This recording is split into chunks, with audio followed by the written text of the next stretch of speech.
வணக்கம். ஊக்கமும் ஆக்கமும் தரும் ஒளிக்கதிர் செய்திகள். செய்திகளை உடனுக்குடன் வழங்குவது ஒளிக்கதிர் செய்திகள். புதிய மதுபான கடையை எதிர்த்து 200க்கும் மேற்பட்ட பெண்கள் உட்பட பொதுமக்கள் போராட்டம் நடைபெற்றது. மாதவரம் தொகுதி செங்குன்றம் அருகே பாடியநல்லூர் பஞ்சாயத்திற்கு உட்பட்ட பவானி நகர் ரிலையன்ஸ் ஸ்மார்ட் பஜார் அருகில் அமைக்கப்பட இருக்கும் புதிய மதுபான கடையை அமைப்பதை எதிர்த்து 200க்கும் மேற்பட்ட பெண்கள் உட்பட பொதுமக்கள் கலந்து கொண்ட ஆலோசனை கூட்டம்.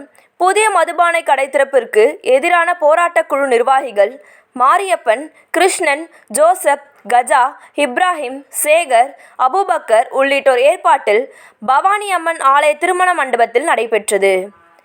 25க்கும் மேற்பட்ட குடியிருப்பு நகர் பகுதி அருகாமையிலும் கோவில்கள், சர்ச், மசூதி உள்ளிட்ட வழிபாட்டு தலங்கள் மற்றும் ஆரம்ப பள்ளிகள் உள்ள இடத்திற்கு அருகாமையிலும் பொதுமக்களுக்கு இடையூறு ஏற்படுத்தும் வகையிலும் இந்த புதிய மதுபான கடையை திறக்க இருப்பதால் ஆலோசனை கூட்டத்தில் கலந்து கொண்டு மதுபான கடை அமையவிருக்கும் இடத்திற்கு சென்று பெண்கள் உள்ளிட்ட 200க்கும் மேற்பட்ட பொதுமக்கள் தங்களது எதிர்ப்புகளை தெரிவித்து கண்டன கோஷங்களை எழுப்பினர்.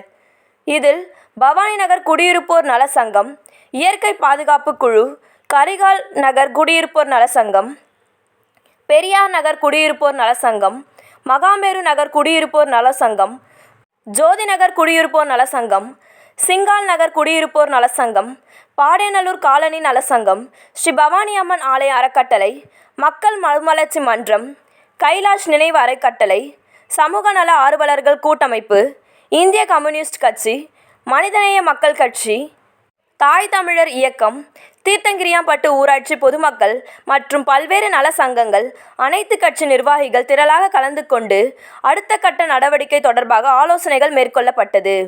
மேலும் குடியிருப்போர் நல சங்க நிர்வாகிகள், பொதுமக்கள், சமூக ஆர்வலர்கள், பெண்கள் அனைவரும் கலந்து கொண்டு பல்வேறு ஆலோசனைகளை வழங்கினர். தொடர்ந்து செங்குன்றம் காவல்துறையினர் போராட்டம் நடத்தும் பொதுமக்களிடம் பேச்சுவார்த்தையில் ஈடுபட்டு தக்க நடவடிக்கை எடுப்பதாக கூறியதன் பின்னர் அப்பகுதி மக்கள் கலைந்து சென்றனர்.